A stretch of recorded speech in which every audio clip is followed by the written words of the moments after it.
ये कथा भक्ति और विनय की उस दिव्य परंपरा को उजागर करती है जहां ईश्वर स्वयं अपने भक्तों के चरणों में झुक जाते हैं। श्रीमद् भागवत में भगवान कृष्ण के जन्म और बाल लीलाओं का जो वर्णन मिलता है वो केवल कथा नहीं बल्कि प्रेम और भक्ति का अमृत है।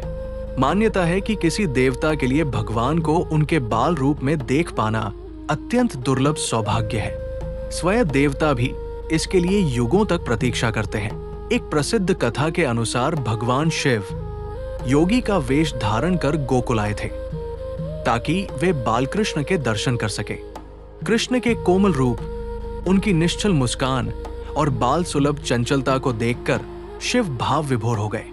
ये वही रूप था जिसके दर्शन के लिए उन्होंने कठोर तप और प्रतीक्षा की थी।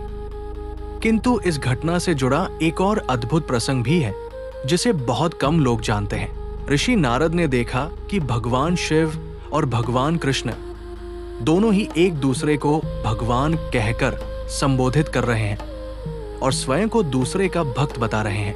ये देखकर नारद विस्मित रह गए और उन्होंने दोनों से प्रश्न किया कि वास्तव में कौन किसका भक्त है।